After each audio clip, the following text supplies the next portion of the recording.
As of January 31st, 2025, The Sims Legacy Collection and The Sims 2 Legacy Collection are available on Windows via Steam, Epic, and the EA app.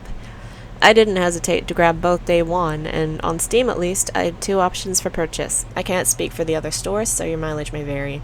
You can buy The Sims Legacy Collection and The Sims 2 Legacy Collection separately, or to buy both in the Sims 25th birthday bundle, which also included The Sims 4 and a couple of outfit packs for it. The second option is far better bang for your buck, in my opinion, because you actually end up saving money compared to if you bought The Sims Legacy Collection and The Sims 2 Legacy Collection individually. So, even if you don't use the extras, you're still saving money. In the days leading up to the re-release of The Sims and The Sims 2, there was some speculation online as to whether there would be expansion packs included.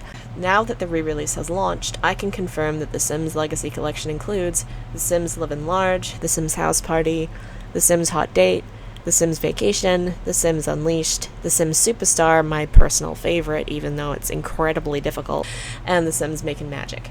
Also included is The Sims 4 Throwback Fit Kit, which is an absolute nightmare to say, by the way. Thanks, EA!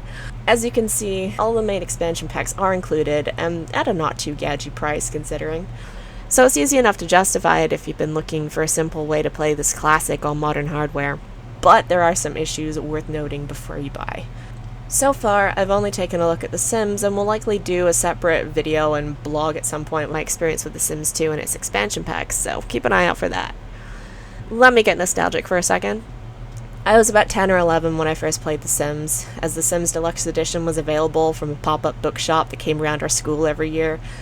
I was so excited to finally play it as I'd heard the other kids at school starting to talk about it, and I immediately saw why. It was an easy time sink, fantastic distraction. All my friends were playing it, so we had plenty to talk about. It was what we played anytime we were over at each other's houses, and took up plenty of time during sleepovers too. Heck, I remember more than once being at a friend's house, knowing my parents were coming, and we'd still be on the character creation screen. Though this was definitely something that applied a bit more to The Sims 2, and we'll get into that another time. It had edgy humor and exciting events, colorful characters, ability to play God and wreak havoc with fires, pools, and potions. And there was also that one super scary sound effect that happens when a burglar comes that I think will scar us all for life. It was a really great experience. It didn't treat us like kids. I think it was my first, not Neopets game that I had myself and wasn't just watching my brothers play on the consoles. So it was kind of special, and it still holds a special place in my heart. I played it a lot with my friends at the time, and there's lots of fond memories there. I love The Sims. I love how merciless it is. I love the creepy phone calls your characters get in the middle of the night that say basically nothing. And sometimes when the phone rings, it's like a Monopoly event where you'll get money, or someone will have died, or maybe you'll get demoted. I love the bizarre tantrums the Sims throw when they don't get their way, even if it's equally as annoying because they take up half an hour stomping and looking at you petulantly instead of just doing the thing that would have taken 5 seconds to do, but hey, they're living their life and it's kind of relatable actually. I love the odd things they say, the random deaths, and all those weird and wild aspects that define The Sims as one of those games where you never quite know what's going to happen next. Even with the re-release, there are ways in which it's more limited than its shiny modern counterparts, however, so keep these in mind if you're thinking about playing it if you haven't experienced it before. I'm going to list some of those here so that you know before you dive into it if you've never experienced it before. There are fewer career options, less customization, slower movement of the Sims models, so it takes them a bit longer to do things than you might be used to. The navigation's kind of clunky. There are fixed lots, so your Sims can't walk down the street and go visit their neighbors.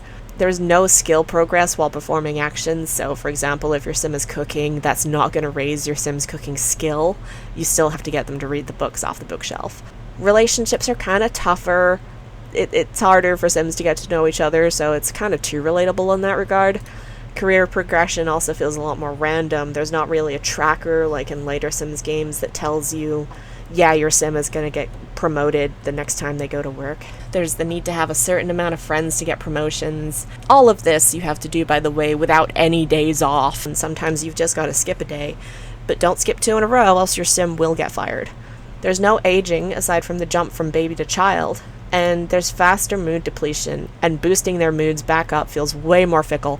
It might take you a whole day just to get them to start having fun and feel comfortable again. Fun and comfort are probably my most hated emotions in this game because they are the slowest ones to get rolling again once they've dipped into the red.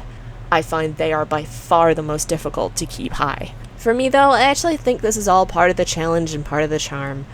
The Sims is rough around the edges, it's a bit long in the tooth, it's got a bit of a chip on its shoulder, but it knows what it is, and that is merciless and chaotic. In all this, I'm happy to report that nothing's really changed.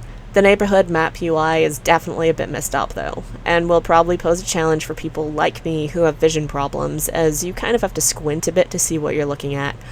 As well, community lots get really laggy, and when playing on my Sims home lot, I found myself missing the ability to zoom right in and get up close to the action during live play. But at least at that point, the game actually takes up the whole screen. I was worried during character creation and picking lots that I was gonna have to put up with the small square in the middle of an otherwise black screen the whole game, but if it's only those screens, I can live with it. More than live with it, actually. I easily lost an hour trying the game out to see how it ran. And unfortunately, it's there that I have a real issue with the Sims Legacy Collection. Aside from some clunkiness with the camera controls, the sometimes jerky movements of the models, confusing pathing choices, and a want for some quality of life, such as being able to mute or turn down their damn TV, or at least have some variation of sounds across the channels, or like I said before, the ability to zoom in more, I've truthfully had very few complaints. Sure, there's a bit of a difficulty spike involved after being spoiled by The Sims 3, and it's not really gonna appeal to you if you like building massive family trees or having like legacy families where you play down through the different generations, because they hadn't really sorted out the aging mechanics yet. But there's plenty to love as well, like the inundation of nostalgia I was met with the return of the old carpools, the sharpness of the old art style, being swarmed by stray animals, though this can get super annoying if you're trying to just get your sim to do one thing and not get distracted by like 5 puppies that have appeared on your lot. Seeing familiar characters like the sad clown, and seeing celebrities like Sarah McLachlan and Christina Aguilera living their best lives in Studio Town.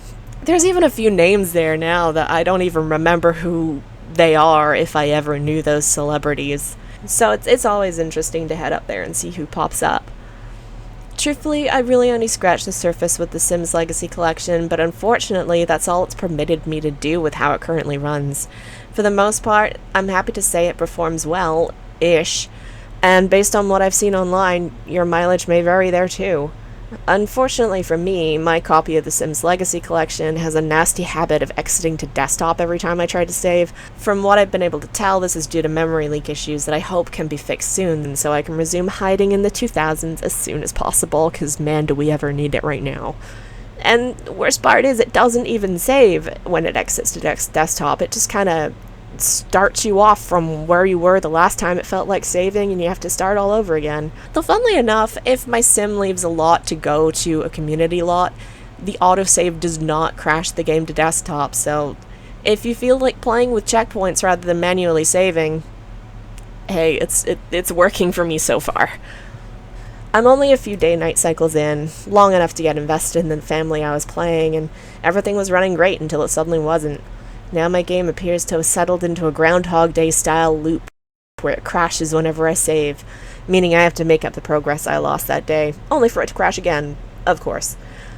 This is only one of a couple of issues I've heard of people having, though. For others it doesn't seem to launch at all, so maybe I'm lucky? It's hard to say.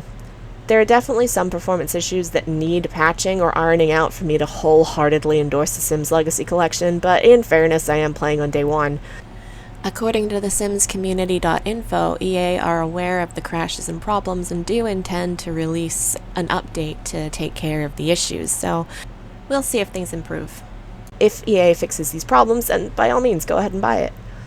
Like it says on the tin, the Sims Legacy Collection is a re-release, not a remake or even a remaster, though it does seem the resolution has been changed to fit with modern widescreen monitors, so it looks great.